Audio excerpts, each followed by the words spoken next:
Presented by PrizePicks. Get $50 instantly when you play your first $5 when you use the promo code. Welcome to Light Years. Tommy, the trade deadline has passed.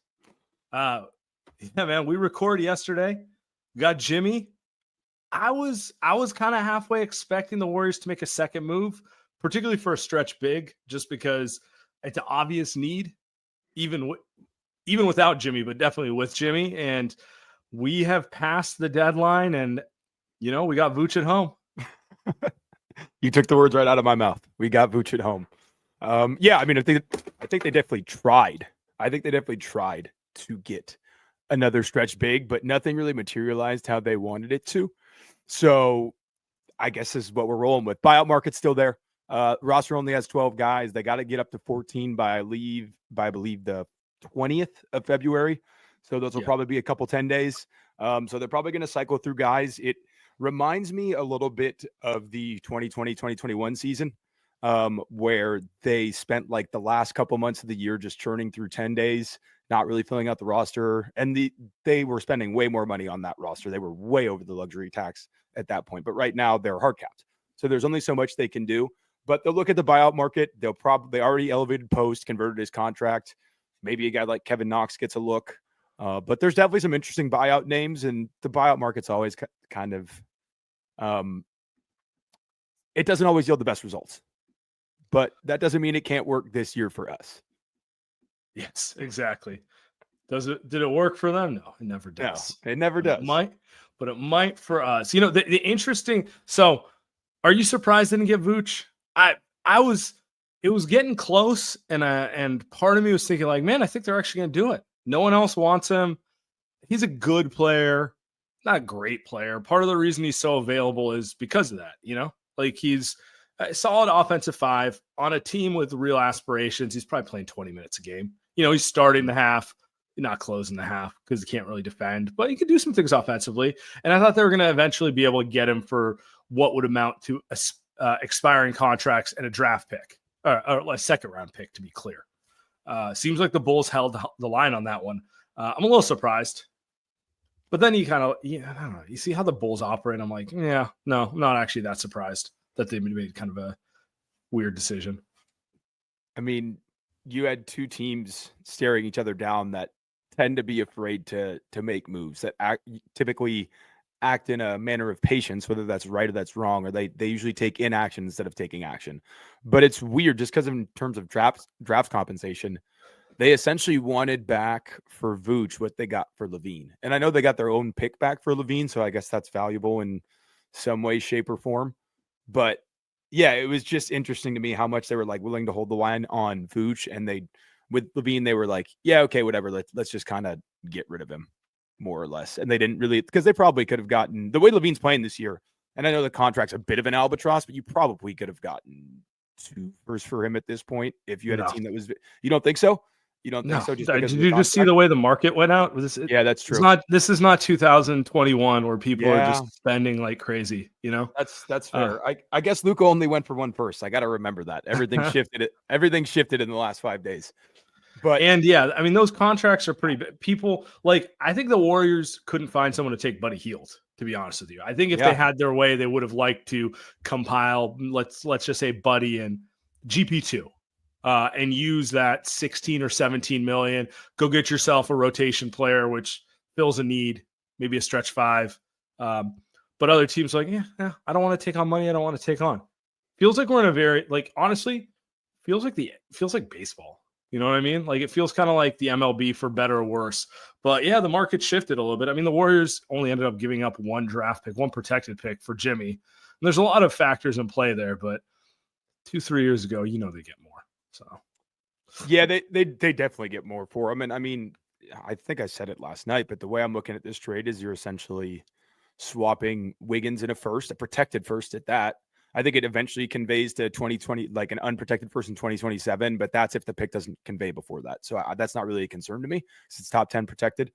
So yeah, it's a pretty no-brainer trade to me, man. Like, it really is. You're trading a guy who's a top 70-ish, top 60-ish player, let's call Wiggins, whatever, for a guy who's top 20 when he's right, and the only cost was essentially a first-round pick and some salary filler. Like, that is an absolute no-brainer to me. And I've seen a lot of talk from not only people just like on Twitter, but like legitimate like columnists and journalists and analysts saying, yeah, I don't know if I like this move for the Warriors. That is insane to me. This was an absolute no-brainer slam dunk trade from Golden State's part. And now the money might look ugly in 18 months. I'm not worried about that. I'm worried about like the next year and a half, I guess 2.5 years. But if this was the reported offer and they didn't do it, I would have lost my mind. I'm excited to see Jimmy on the Warriors. Like I've repeated this over and over again. It's time for just injecting something meaningfully new into this lineup. And by that, I mean, like, they don't need to rearrange role players. They're not like, oh, let's get Slow-Mo in here. His IQ and stage presence. Oh, let's get Lindy Watt. Oh, let's get Buddy Hield. Like, no, they need someone who actually changes everything. Like, their presence alone changes everything. They have the gravitas to. They might force you to play differently. They can create a play. So I think it's necessary. I really do wish they made a secondary move here, but it is what it is. You want to...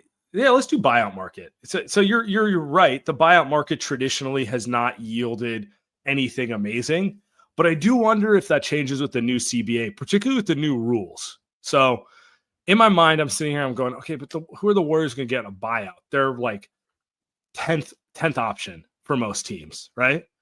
But what I forgot is the new CBA means if you're above the first apron, which we know the Warriors cannot be, you cannot sign a buyout guy who's previously making more than the mid-level exception. So someone like Bruce Brown's a difference maker. So he's a legitimate, I can play in the NBA's finals player. We just saw him do it 2 years ago. He's 26 or 27 now. He can absolutely slot into any rotation and be a good player. All those teams who are above the first apron, which is every contender, they can't get him.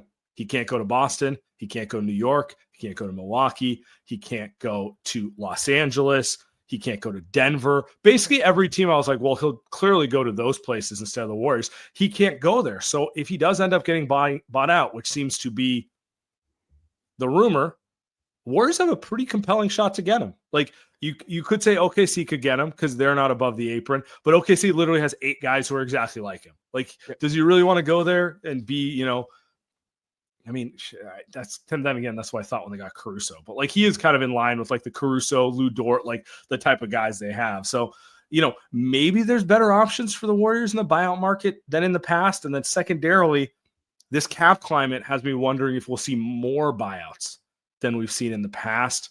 All of this is setting up like maybe this is a more valuable route to get players than it has been in the past. Yeah, and Cleveland's the other team that can get him. Cleveland's already in. I think they're already in talks with Ben Simmons if he gets bought out. I mean, technically they can't be, but like, you know how stuff works in the NBA. Apparently that's kind of the noise. It's either Cleveland or the Clippers for Ben Simmons. But yeah, to your point, I mean, it could be. I mean, there's going to be some good names, but like you said, Bruce Brown is a guy who actually played in the NBA Finals and helped the team win an NBA Finals. And he's young. That's the other thing. Most of these buyout guys are like, do they have one more rodeo in them? It's not 2023 Kevin Love. It's not that. It's like Kevin Love helped the Heat in 2023, but he was 35, 36 years old, whatever he is. He's up there in age. Bruce Brown is in the middle of his prime, could be legitimately helpful. Like, that is, if they can get Bruce Brown, that's like a legitimate difference maker for this team. But I think you have to look towards some big men who can shoot. Kelly Olynyk is a name that might pop out there. Bojan Bogdanovic, if he has anything left in the tank, like that's kind of your more normal buyout name is Bogdanovic. And we'll see if he gets bought out, but because he's 36, he might just be over the hill athletically. But yeah, I mean, there's going to be some interesting names, and there's some difficulty for the Warriors to like stay under the hard cap, and that's all very complicated, but they should be in play for some of these guys because they have roster spots and they can actually offer playing time. Yeah. The ones that pop out to me is Kelly Olynyk is a stretch 5. Even if he's only giving you 15 minutes a night, that's 15 minutes. Draymond's not playing the 5, which is like, let's be honest, this roster is set up for Draymond at the 5, right? Like, it is. And so what you're trying to do is, can you get through 30 minutes of the game without having to use it? Can you save it for the final 5 to 6 minutes of each half instead of start every game with it? Like, that's what I'm really looking for right here. And the best way to do that is get a shooting big, because Jimmy's a slasher.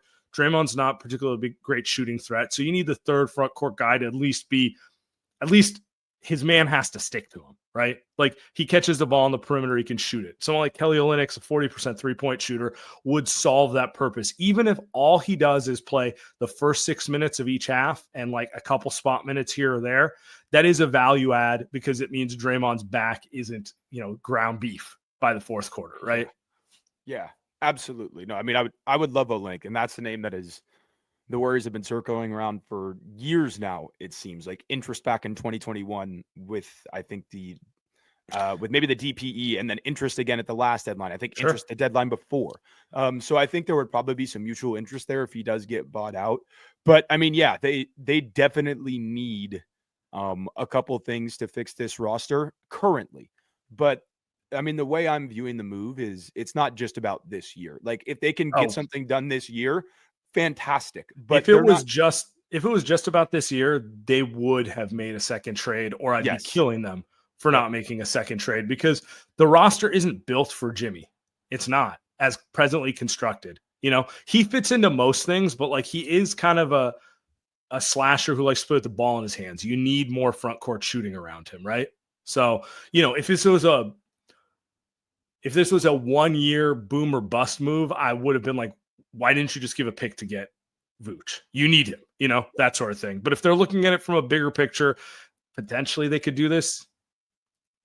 Yeah, exactly. And I think I alluded to this last night. Jimmy's also a bet that he can elevate some of these role guys, right? Like Quinn Post has obviously been playing. Like maybe he continues to start when they're whole again, just because you're going to need the spacing in the starting lineup. That doesn't mean he's going to play a ton, but like you said with Olynyk, maybe he's just the first 6 minutes each half, and then you kind of mix and match lineups from there.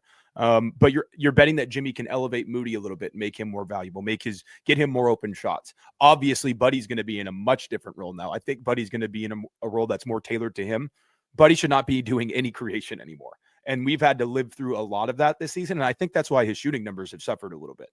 Buddy's streaky anyway, but he's also been doing too much ball handling. If you can just put him in a role where he's just going to stand in the corner and shoot, he's going to look a lot better. And now with obviously Steph and Dre handle the ball a lot, but you're bringing in a guy like Jimmy who's going to take up a good amount of usage that was just not there before.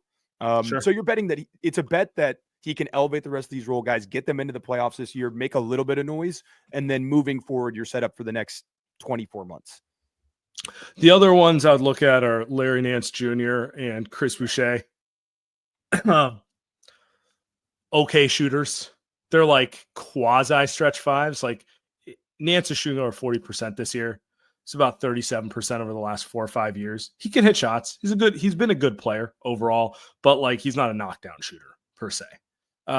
Boucher, same thing. Athletic, shot blocker, hits his shots versus the Warriors. But, if he shot 40% consistently, he would be consistently in the rotation. And he's been more of the, the classic mid-30s, shoots 40% for a month, follows it up with a month shooting 29% from three, and it all evens out to like 35, 36% type of guy. So those would be guys I'd look at. Like none of these are ideal options, but you're kind of just looking at options to eat it up. And that's kind of where I want to get to with the next thing, which is what does this team look like with Jimmy?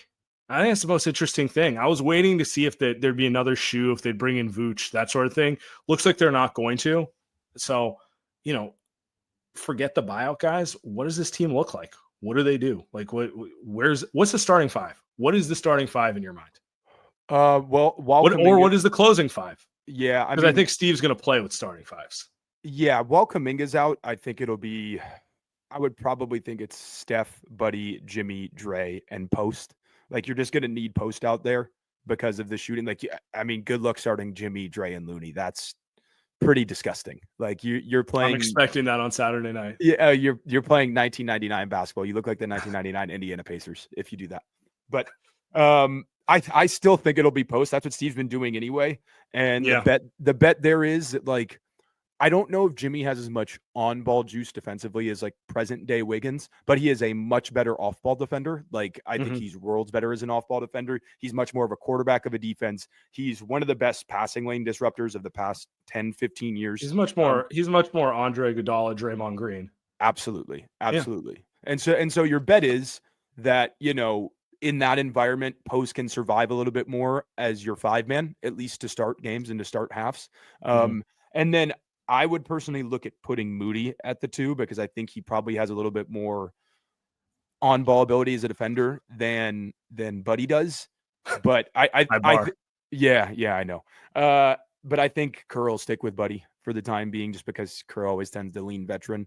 When Kuminga comes back, that's an entirely different question, and it's one that I don't know if I'm ready to answer yet. I haven't given it enough thought because. Well, let's talk through. What do you think the closing lineup will be? Because I think you're right. I think Quentin Post is going to start until he hits a TJD type of stretch where it's like, all right, it's time. If for no other reason than he's hitting open shots and he's willing to work his ass off. So it's a lot of it's, if you can buy us 5 or 6 minutes before we put Dre at the 5, you've done your job. If he gives him 15 minutes where he just gets 3 5-minute shifts of hitting a couple open shots and boxing out a little bit and, doing enough things, that's fine, because there's no way this team isn't closing with Dre at 5. There's not even a viable second option there. So I would say their preferred closing lineup will be Draymond, Kuminga, Jimmy in the front court.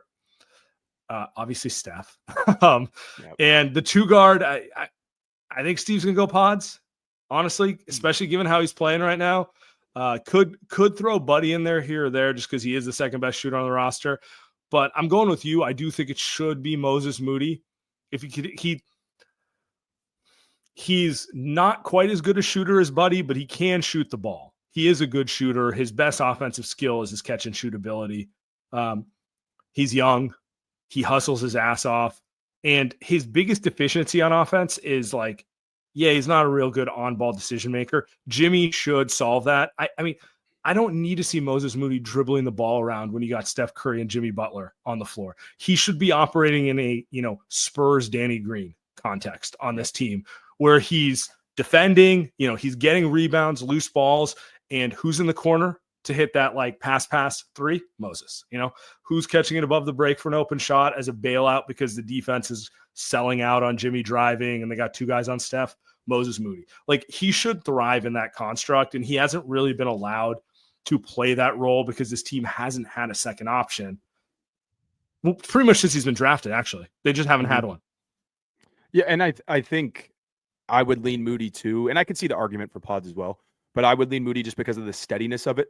He's definitely more of a consistent knockdown 3 guy if he's wide open, feeder set than Pods is. Pods is obviously a little bit more dynamic, better rebounder, better ball handler, but is that necessarily what you need when you have Jimmy and Dre and Steph out there? You don't really need his ball handling at that point. And Pods brings a lot of toughness. You don't really need his toughness either. I think you got enough tough guys on the floor with the 4 that we named, or at least the 3 that we named, to where it can always be a value add. But unfortunately, I do think it'll kind of still be a whack-a-mole thing. It's going to kind of be a hot hand thing. If Buddy is really going, you leave Buddy in. If not, then it is probably between Moses and Pods.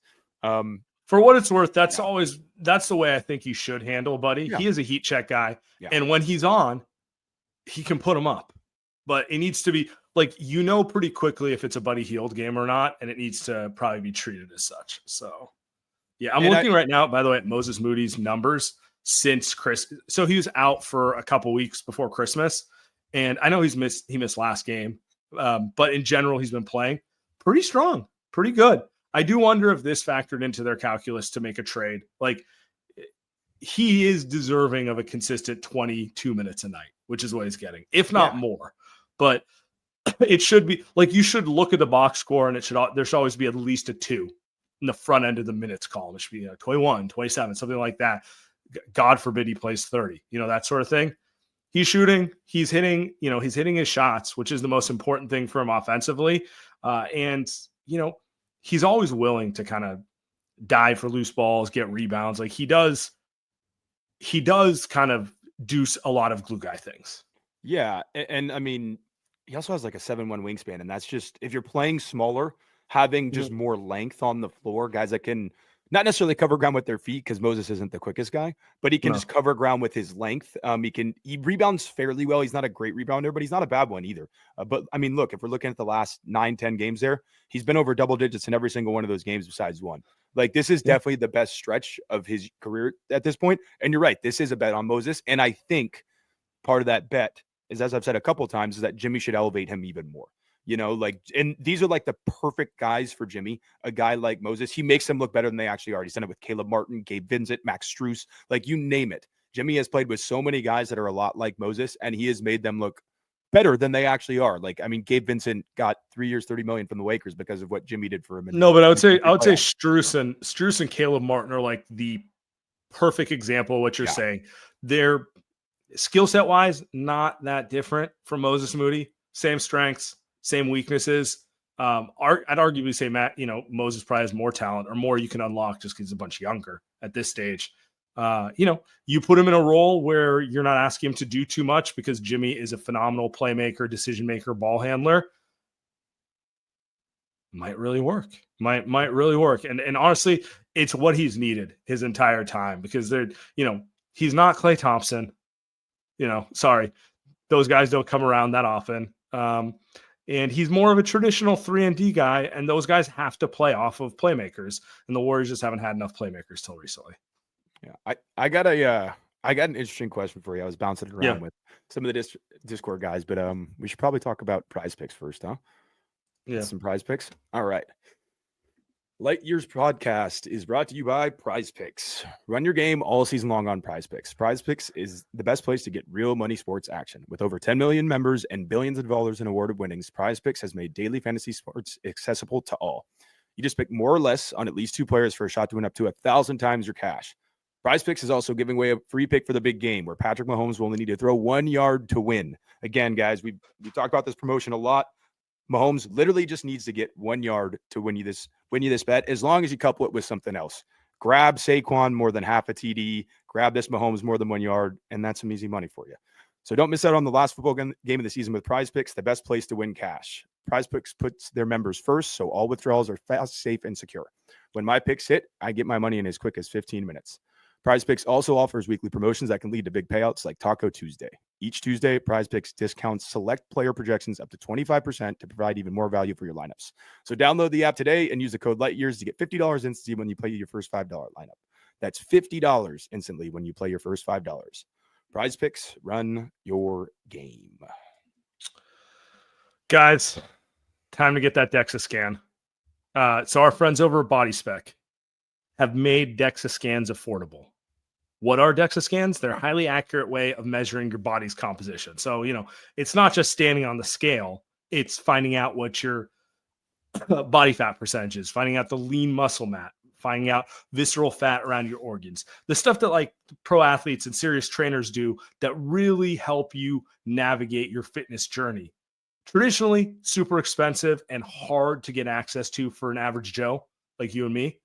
But with BodySpec, they have made it affordable and accessible to all. So go to bodyspec.com, use the code LIGHTYEARS45, and get a DEXA scan for only $45. What's better? They have mobile vans in the Bay Area and in LA. They'll drive to you. Super convenient.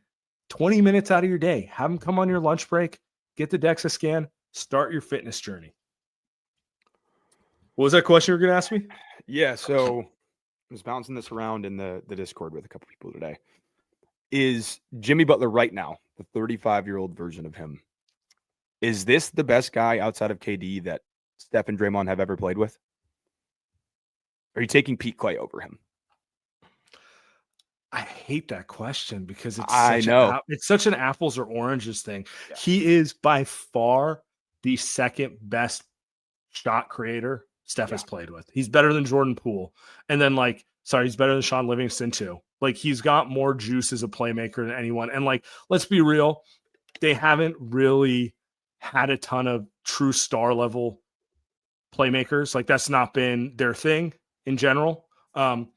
He is one. He really is one. Even at this stage, I'm buying that he can absolutely be as good as he was last year, which is 20 to 25 points per game, notch that up to 25 plus in the playoffs when he's super motivated, 5 to 10 assists, living in that like 6-7 assist range as a primary shot creator, can get his rebounds. Just the style of player every other team in the NBA has, which is a guy who can run pick and roll, operate in ISO, get to the mid range, get to the line.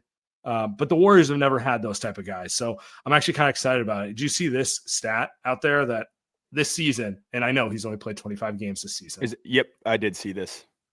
He's leading all players in on-ball scoring. Now, obviously, there's a volume component to this. Yep. Per possession. Yeah, sorry. There's a volume component to it, and I'm not going to tell you he's better than Shea or Kyrie one-on-one, but he is really effective at it. What you should take away from this is he is elite at getting into the mid-range and generating good offense. You know, whether it's grifting some free throws, not my favorite form of offense, but I'm going to be honest with you. I would have taken it over whatever the fuck we saw in Utah last night. I'd taken over a lot of stuff. You know, he is a guy who knows how to get to the line. He is a guy who can consistently generate a good look in that 10 to 15 foot area. And he's a guy who can finish inside, just kind of a player who operates in a way different than the Warriors construct. Yeah, I mean, since going to Miami, I'm just some to add on to this. Since going to Miami 5 years ago, so the last 5-6 seasons of his career, he averages 8 free throws a night. Yeah, the Warriors have never, not even KD, averaged that. As a team, they feel like they average about 8 total. You know? Absolutely, and not only does he average 8, he shoots 85% on those, and this is the worst free throw shooting team in the league. So you're adding not only an elite ISO scorer, but a lot of these points are based on he's getting into the mid range, or he's getting to the low post, and he's drawing fouls. He's getting to the free throw line. He's slowing the game down. And like you win that game in Utah last night with Jimmy because the last 5-6 possessions don't go how they go. You know what I mean? Like 3 of the last 4 possessions, it's like Looney gets blocked and then Draymond gets blocked. And then like it's a bad turnover because they can't really generate anything. The game slows down. They're able to get something that's just like, I mean, TK always says it's like, do you have a guy who can get a tough 2? And they really, Steph can, but not in the same way you used to, number 1, and not with the spacing they currently have, number 2. Jimmy, I mean, Miami always put shooters around Jimmy, but he's still able to kind of generate those looks. Like he played a lot of minutes with Bam. That's not a guy who shoots threes. You know what I mean? Like he's played in space. No, offensively, him and Bam has got a lot of similarities to him and Draymond, which is why I'm not as down on the fit as other people are. I might be down on the fit if they don't complete the roster, but it is what it is right now. You know, right? Yeah, a lot of people have said, well, like he's always playing in these spaced out environments in Miami. I'm like, have you watched Miami play? Like, yeah, they have guys who can shoot, like a Duncan Robinson or a Strus or whatever. And I would like one more guy on this Warriors roster who can really shoot the ball as it's presently stands. Yeah, absolutely. You can never have enough. But I think there's more shooting than people give credit for, number 1. And a lot of those shooters have been having to do too much, and they don't really get open shots because of what else is on the roster. Jimmy is going to get those guys open shots. And I think the last thing I kind of want to hit on here is like, does Jimmy still have that level in him? I'm betting strong on that. That's kind of where I think I disagree with most people. There's a lot of, people remember the last thing they saw. Wiggins has had a bounce back year. He really has been phenomenal in his role. He's been shooting the ball well. He's been defending well, looking a lot like he did in 2022. Not as good, but it's certainly very good. And the Jimmy situation, Miami's been a toxic shithole. So there's this like desire to be like, is he even better than Wiggins now? And it's just like, man, what have you actually seen that tells you Jimmy has declined? All that you've seen is he's kind of an asshole if he feels like he's disrespected, which I can understand people not liking, but that's not a sign that he's forgotten how to dribble or like all of a sudden he's too slow or something. When he's played this year, he's generally still looked like Jimmy. I haven't seen anything that indicates a physical decline. No, he's just kind of mailing it in. He's not giving full effort. If you just like real quick impact numbers, I don't want to nerd out too much. Jimmy is still a top 25 guy in the league. Yeah, I mean, I do. I always do. Jimmy is still a top 25 guy. If you're just looking at estimated plus minus, which like compiles a lot of different things, he's still a top 25 guy in the league. And that's without really trying. Wiggins is like 90th. And Wiggins has been really good this year for Wiggins standards. And the last thing I'll say about this, I think Jimmy they played Detroit back in December. And this was right when everything was starting to heat up in terms of like, are they going to suspend him? Like the contract situation is getting messy. Jimmy went out against Detroit, and Detroit is much better this year than they have been in the past. he went for 35, 19, and 10. 35 points, 19 boards, and 10 assists, and 4 steals and a block. The Warriors have never had a guy who can do that besides Kevin Durant. And even I was KD's gonna not say, getting he not can even do KD. it, but like that's your point. Like Clay couldn't do that if he wanted to. No. Draymond, outside of Game 7 in 2016, could not do that if he ever wanted to. It's not like an effort thing. It's like that's not their skill set. They're not all round enough to do that. You know Exactly. Like if he's right, and I still think he is physically. Like injuries are always kind of a concern with him, but if he's right mentally and physically, it is just such a massive, massive talent upgrade over what they had. And that's not to shit on Wiggins. Wiggins has been excellent this year. It's more about Jimmy is a top 20 guy in the league at absolute worst when he's locked in. And they simply did not have that on this roster before. And yeah, and also like I'm really curious. Okay, let's talk about the fit stuff a little bit. And I don't mean I mean kind of in a general sense. Like, do you think this is going to be hard for Steve Kerr to make work? At times, there's probably going to have to be some like acquiescence, or I don't know what the right word is, but like you're going to have to conform a little bit to what Jimmy wants. But a lot of what Jimmy does well can kind of fit into the Warriors system anyway. Throw Jimmy the ball in the post while they're running a split cut. Now, the split cut isn't all about just Steph coming off for a 3. It's also Jimmy can now just turn and face up, and he can go get a bucket. How many guys have like really only KD? I mean, Miami's made a killing off that with Duncan Robinson, Tyler Hero. You can go down the list with worse shooters, Max Strus, and it was like Spo has said it. He's like, I stole this from the Warriors. I took this from the Warriors, which is like why I'm optimistic about him fitting, because they really do run a lot of the Warriors offense with everything geared towards shooters, and like Tyler Hero is doing his poor man Steph impression, although it's very good this year, to be fair. Yeah.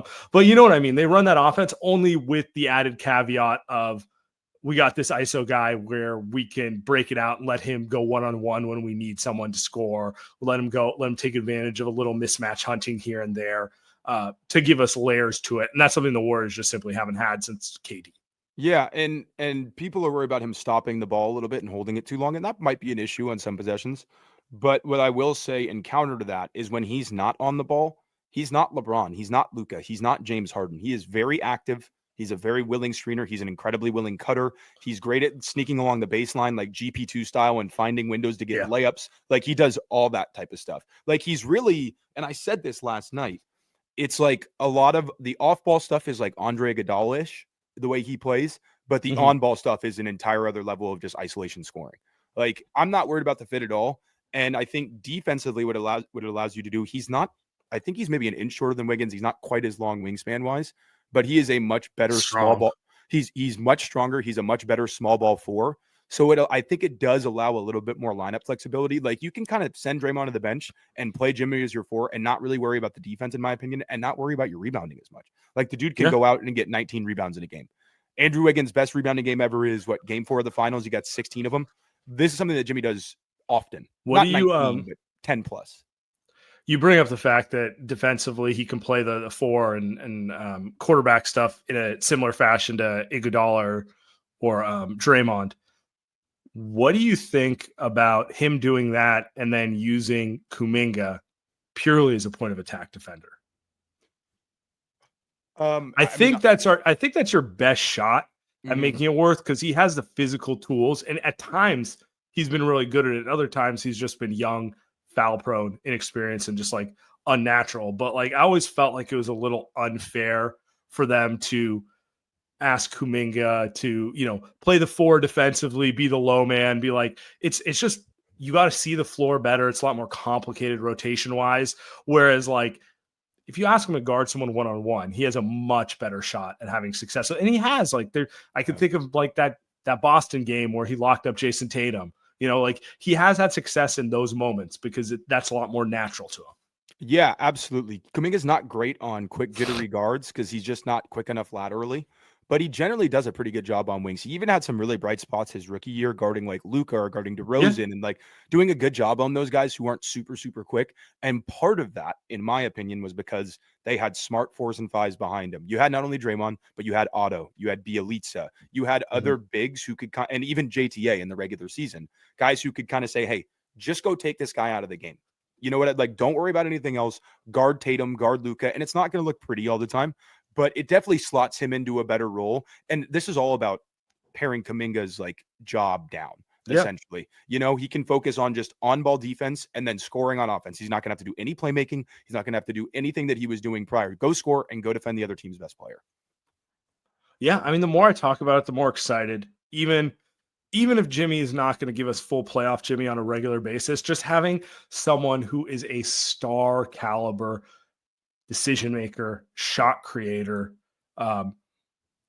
defensive organizer, does a bunch of things that lead to winning and get other players going. Like the best compliment you can give him to Miami is like, look at how many G League guys he got paid, you know, Max Strus, Caleb Martin, Gabe Vincent, those three come to mind, but like even Duncan Robinson, some of these other guys, like they're all players who in a different situation without Jimmy setting them up, without like Spo's coaching and that, they're probably vet minimum journeyman looking for their spot. And the next thing you know, everything works out for them well. And they get like these, you know, $50 to $100 million contracts. Like it's not too bad. Now it was 2 years ago and I'll, you know, add that caveat in, but go look at that roster that made the finals in 2023. And it's the East. It's different than the West. Sure. Whatever. There's not a lot there, man. There is not a lot. It's Bam and Jimmy. Hero did not even play in those playoffs. He played 2 games. He was out injured. It's like Caleb Martin and Kyle Lowry and Gabe Vincent and Duncan Robinson and Max Strus. There was not a lot there. And he really obviously lifted not only the floor, but the ceiling of that team. They got way further than anybody expected. They were the 8 seed. And you're not going to get that version of Jimmy until the playoffs roll around. But I think you probably get it 1 out of every 3 nights, and that pulls some more wins up. Like, look at that. That's a joke. The Nuggets have. Can't believe we traded Lindy Waters. He could fit into this. He really could. He really could. You know what's funny? I was actually a little bit disappointed that Lindy was in that deal because I was like, man, Lindy would have fit really well with Jimmy. But they didn't really have many other options in terms of who they could add to the team. Like it was like either him or Guy. And I understand going with Guy on that. Maybe Guy's one of these guys. Maybe Guy's one of their 4 or 5 guys, you know? You don't have to sell me on that. You do not have to sell me. Like, you could tell me that Guy is closing playoff games, and I would not be surprised. I know that sounds insane, but you could tell me that, and I wouldn't be mad at it. Like, the dude just gets it, in my opinion. But to your point, like, look at the guys on that screen. The Nuggets have 5 of the top 7 players there. Easily. Yeah, without question. So Jimmy, the bet is like on the nights where like Steph really doesn't have it and like Dre's he's kind of out to lunch. It's like, all right, tonight's a Jimmy night. Go get 30 and 10. And they just didn't have a guy who could do that before. Wiggins has been trying his best, but he's just not the level of player that Jimmy is. I can't wait, man. I can't fucking wait. You know what? Like the best part is like, I don't think they're going to get out of the play-in in terms of seedings. Mm-hmm. I think their record's going to be probably 44 wins at best, something like that. And they're going to have to go through the hard route to get in, but it's just something new. And it's something I can buy into and believe in. At least I don't know where it's going to end. I knew where that roster is ending because I've watched it many years in a row. You know what I'm saying? Like It's time. Let's see. What I'll say is, I think we can probably end on this. Would you prefer to be in the 7-8 slot in the West right now? Because right now, the top 3 teams, I think if I look, I haven't checked the standings in a couple of days, at least the top end of the standings. The top 3 seeds as of today, I think are OKC, Houston, and Memphis, right? So if those are going to be your top 2 seeds, I'd rather play OKC or Houston in the first round than I would Denver. You know? Yeah, like, I want no part of Denver.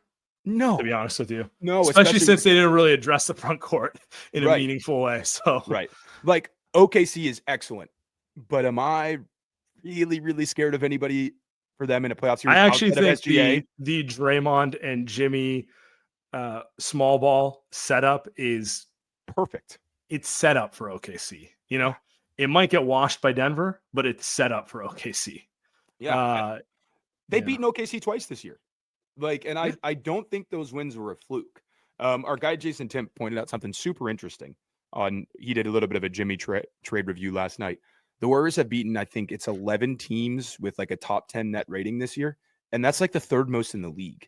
Some of that's matchups and some of it's the early season play, but his argument was essentially that when they get contribution from the right guys in terms of scoring, they can beat these top end teams, and that's essentially what Jimmy is adding for you. When the Warriors have scored more than 115 points this year, they're 20-6. So if they can just get to that 115-point threshold, the defense is good enough and everything else is in place to where they can beat almost anybody. So you're hoping that Jimmy juices the O a little bit. And then, like I said, those top 3 seeds, none of them scare me in a playoff series. So yeah, let us end up in the 7-8, win that first play-in game, and then, I'll take my chances against any of those teams. Yeah. I mean, there's the tangible.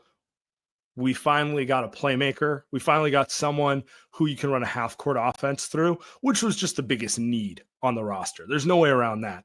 But then there's also the intangible. At some point, you just need a fucking motherfucker. You need someone, because like a lot of these losses, Steve Kerr will be like, we lost our confidence. And I think it's both a cop-out and the truth. You're asking guys who really shouldn't be asked to be the man in those spots to be the man. We know Jimmy has no problem being the man, So we have I think it's going to make life easier for the Moses Moody's and the Buddy Hields of the world to just do their job and fit into their role. Yeah, I'm fucking excited. I'm so pumped, man. I cannot wait. Debut Saturday, probably, right? It sounds like he'll be with the team in LA tonight, but probably debut on Saturday. Well, definitely not debuting tonight. No. I think we're going to find out tonight or tomorrow what Celebrini says. And I can't imagine he needs a serious ramp-up time. I know he's been suspended recently, but he was playing games as of 2 weeks ago. Like, he can't be out of shape. Yeah, and he's not a guy who gets out of shape, I don't think, from everything that I know. No, but you know how the Warriors are with this stuff. You know how Celebrini is with this stuff. It's like it's some underlying new age health stuff. And like, to be honest, I don't have a huge problem with it other than like I'll be annoyed from a FOMO standpoint, I would be shocked if they held him out entirely due to conditioning, but maybe it'll be a minutes cap. Maybe that makes sense. They're like, yeah, we're gonna ramp him up. The ramp up. Love a good ramp up. Hey, it always comes full circle, doesn't it? Yeah.